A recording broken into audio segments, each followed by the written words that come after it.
Well, hello, Jean. How are you? I'm well. How are you, Cliff? Doing fine. Hope you're all doing all right out there.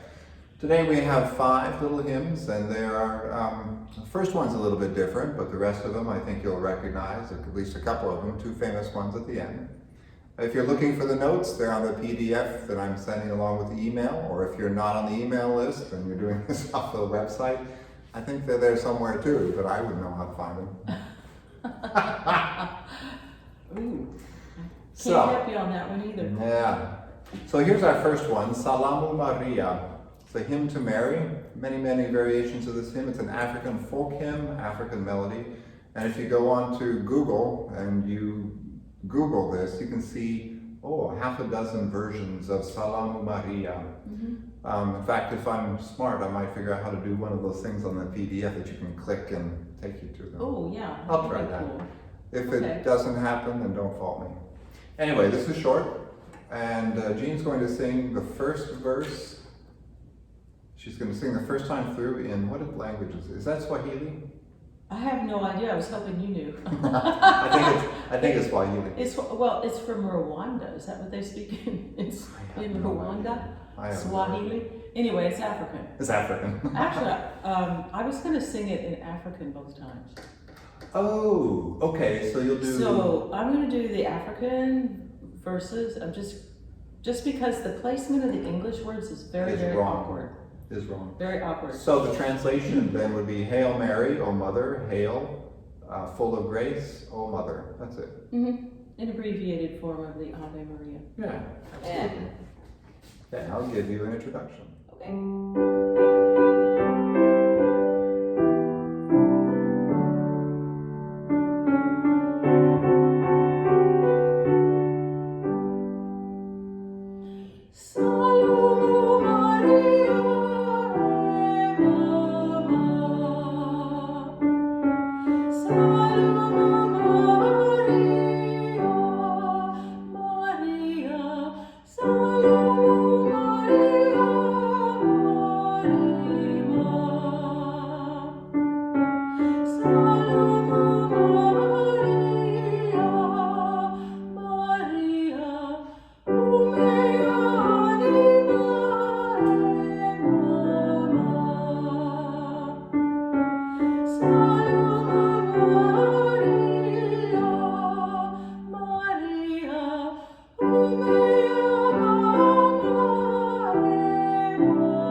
That would never be sung with piano, because it would be a cappella.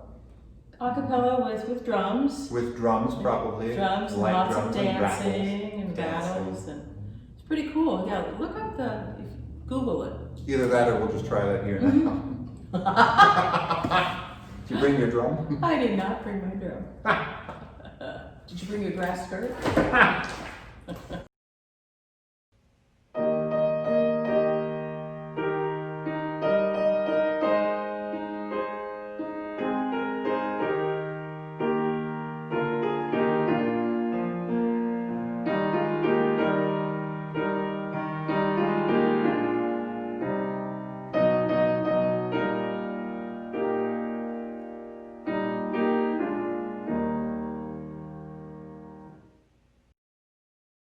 Okay, so the next one is number 66, I Must Tell Jesus. Poetry is written by Elisha Hoffman, and we've looked at Mr. Hoffman before. We've seen him before. Yeah. What was his famous one? Leaning on the Everlasting Arms. Yeah. So he was the Presbyterian minister and the publisher of that hymn. One day he was visiting the home of one of his parishioners, and he found the mother in the depths of mental anguish. So he suggested several verses from the Bible for her to look at, and none seemed to help. So finally he said, there's nothing more that he can do than to take all of her troubles to Jesus. So you must tell Jesus. She said, yes, I must tell Jesus. So they prayed, and she had a brightness in her face, according to Hoffman, and then he went home and wrote this tune. Mm-hmm. Or hymn and the tune. Yeah. He wrote them both. Yeah. So. It's very interesting. It's good. It's kind of fun when you get a story for something like that. Yeah. Find out where it came from. it puts a whole different layer on the hymn. Yeah. Yeah. Okay, here's your intro. What verses? 1 and 4. Cool.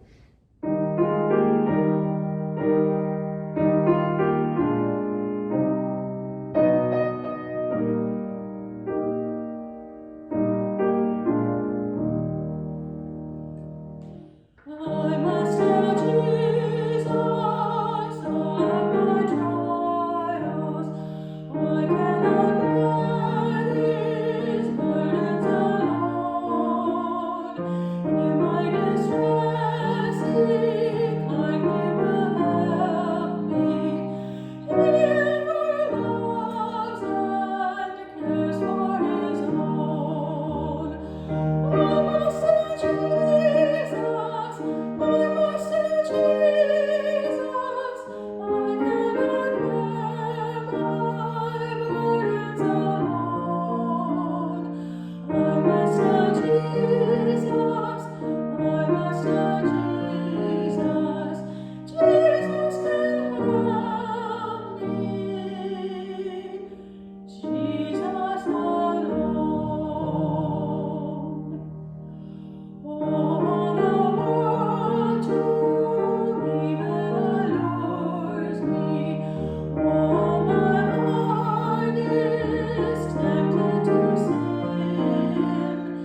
I must have Jesus, and He will help me. Over the world, the victory to win. I must have Jesus, I must have Jesus. I cannot bear my burdens alone.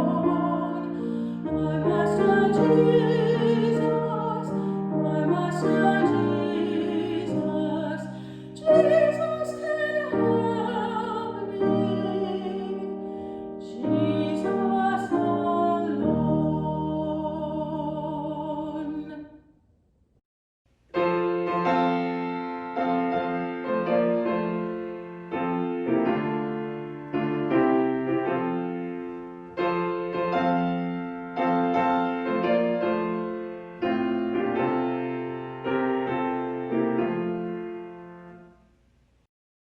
All right, our next hymn is Here Am I, Send Me, number 126 by Daniel March. And I had to look far and wide to find information about good old Pastor March. All we know is he was born in Massachusetts. He was a congregational minister, because that's where Congregationalists are, I think. And he was an author, also served in Presbyterian churches. So. There you have it. And the tune is by a gentleman by the name of J.C. Lenderman, and we have no information about Mr. Lenderman either. My. Not Okey-dokey. too much to know about this. Okay, first and third. That's good. Here's your intro.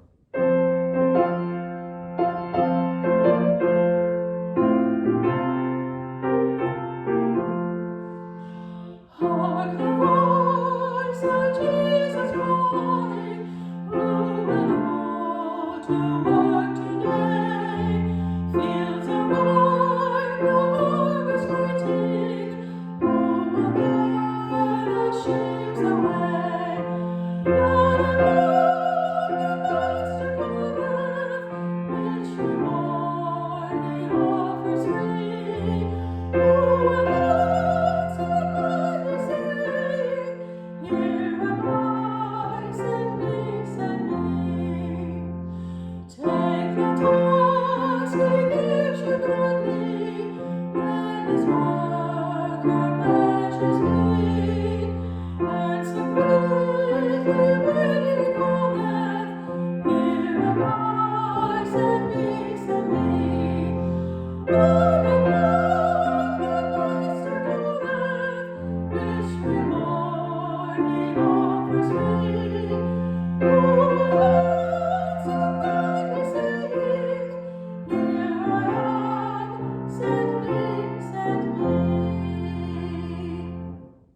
And we were talking a little bit before about the key. It's the key of F, which if anybody's singing the melody, they go to an F, that's soprano land. So if you've got altos out there, oh, it's tenor land too. If you got altos and basses out there, they look at that, they say, ain't gonna sing that. Heck no. So why did the editors not drop it down?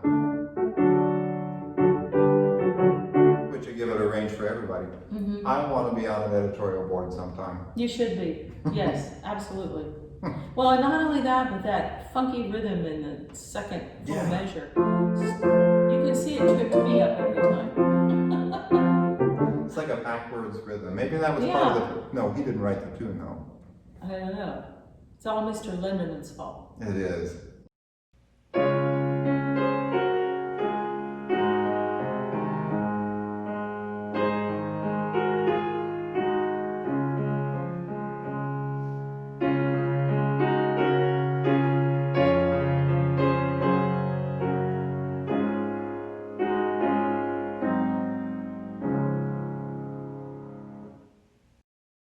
Okay, so our next one is number 133 in the Red Book or on PDF, I Surrender All.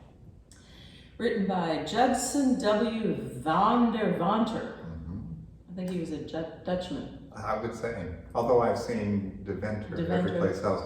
They say Deventer down here, but I've come to figure out this is not the most accurate hymnal, so. No, well, and that's probably the American or anglicized version, Deventer. I found him But Van de Vanter would be the correct Dutch. Yeah, I found him in several other resources, and it's all spelled Deventer. This is the only place I see Van de Vanter. Interesting. So I think it's a typo. Who knows? Who knows? Anyway, this gentleman, he wrote 100 hymns. And he got his musical training in singing schools, and he studied art by touring Europe in 1885. That was a big like blossoming of everybody going over to Europe and looking at all the arts. That Right. So anyway, he taught art and penmanship before becoming a preacher of the Methodist Episcopal Church. How about that? Penmanship. That's a lost art. I know. So he preached in the U.S., England, and Scotland, and he was assisted by the evangelical singer W.S. Whedon. Have you heard of him? We're going to hear of him in a moment. Oh, okay, cool. He was influential in Billy Graham's development as an evangelist. Oh, Mr. Whedon, okay. Anyway, this hymn was written in memory of the time when, after a long struggle, I, meaning Mr. Deventer, had surrendered and dedicated my life to active Christian service. The song was written while I was conducting a meeting in East Palestine, Ohio, and in the home of George Sebring, who later founded the city of Sebring, Florida. How about that? Okay, so Surrender happens to be written by this Mr. Whedon. He was born in Ohio.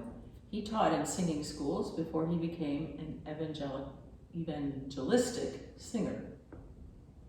He moved to New York City late in life and owned a small hotel, and his tombstone is appropriately engraved with I Surrender All. How about that? So this is quite the famous hymn in some circles. So I think I have a bass part to sing too. Yes, you do. Oh, good. And here's another thing that gripes me a little bit. So rather than, if you're looking at the PDF, the first two lines, you see verse 1 the second line, but then there's the second half of verse 1 right below it. Why not write the whole thing out so people who don't know what a repeat sign is know that they can just keep going? But in this instance, they're saving paper and They were ink. saving paper, but on the other hand, I mean, it would have gone on the second page. It goes on the second page anyway. So. Yep, and you could have moved Take Me to the Water to the next page. Exactly, and it would have all ended up just fine. Yeah, Oh well. They need us on the next hymn. on the editorial board. Here is the intro. Okay.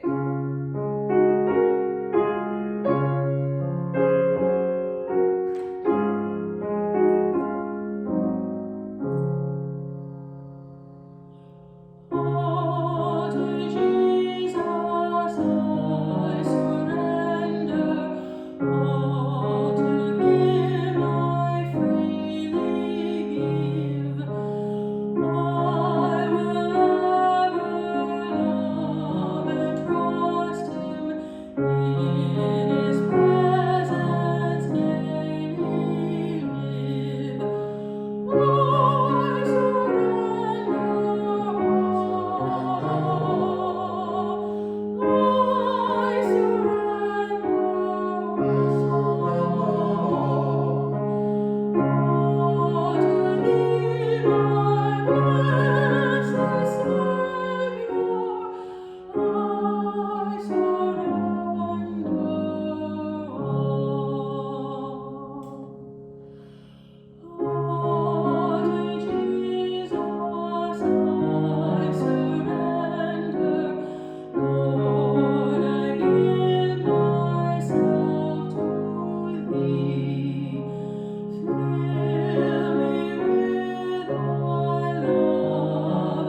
we in the middle of a stewardship campaign? Couldn't we use this for that? This would be perfect. I'm sure John and Deb, if you are watching, If you're watching, you would agree.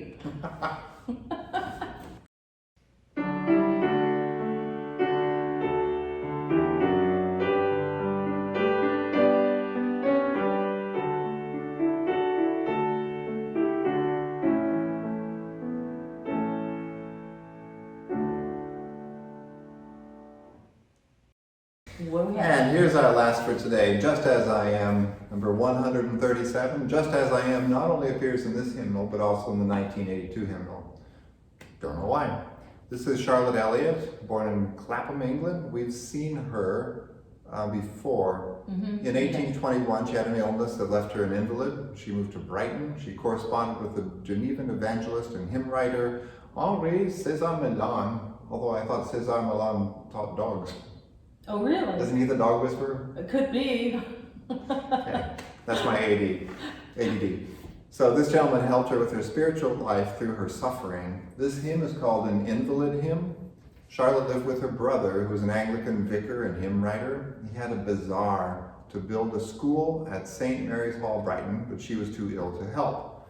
And this is from Percy Darmer about his book Songs of Praise Discussed. He says, Charlotte had lain awake all night, oppressed with a sense of uselessness, and she tossed about with many a doubt. While everyone at Westfield Lodge was out and busy over the bazaar, she lay in greater misery than ever and determined to fight it out then and there. So she took pen in hand and wrote this hymn. The verse with this text is in John, Him that cometh unto me I will in no wise cast out. Originally there were 7 verses. Billy Graham, we just talked about Billy a little bit ago. He claimed to have been saved at a revival in Charlotte, North Carolina, led by the evangelist Mordecai Ham during this song. This song became the song for Graham's altar calls. Okay, yeah. That's interesting. And the tune is Woodworth by William Bradbury. We've seen Mr. Bradbury also, the guy who studied with Lowell Mason at the Boston Academy of Music. This tune originally appeared with the text, The God of Love will sure indulge. And it was paired with this text in Bradbury's collection, Eclectic Tune Book. Most of his tunes have a refrain, and this one does not. But the repeated I come gives a sad effect. Yeah, I don't think it needs a refrain. I don't think so. I remember seeing this guy because of that magnificent beard he has. See, all these hipsters think that a beard is a new thing. Oh, no. They've been here forever. They need to take pictures of people in the 1800s and show them what kind. I mean, Johannes Brahms. Oh, heavens, yes. He had mice living in him. Oh, gosh. And other things, I'm sure. Oh, my gosh. Bratwurst of the cheese. Bratwurst? I don't know how true it is, but the anecdote is that Brahms, he loved his food, and he became such a great man late in life that he could not cross his hands. I've heard that too. He couldn't do that. I believe it. Fascinating. What verses should we do? Oh, how about 1 and 6? 1 and 6? Oh, let's throw a third one. What a third one? Okay, which one do you want? 3? Let's do 4? 3 is What poor, about wretched, and blind. Let's do 1, 4, and 6. Okay, 1, 4, and 6 it is. Cool.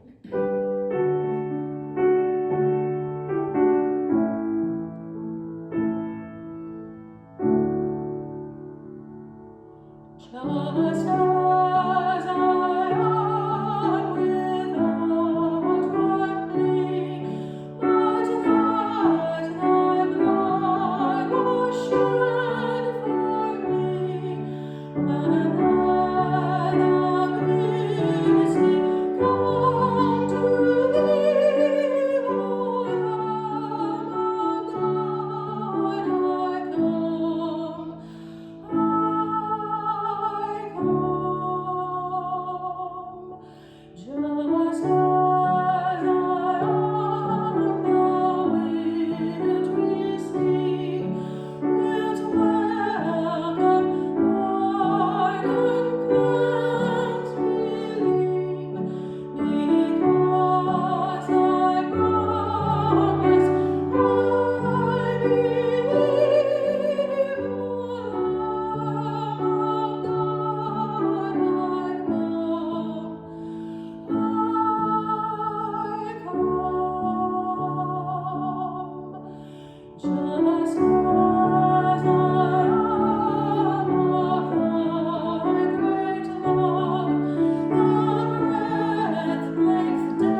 Well, Jean, that was fun. It was. It always is.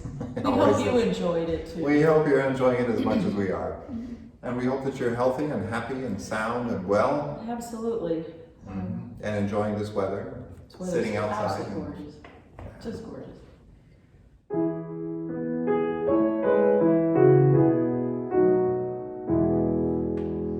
God be with you till we meet again. Holy wings securely hide you. Daily manna still provide you. God be with you till we meet again. Peace. God's peace, everyone.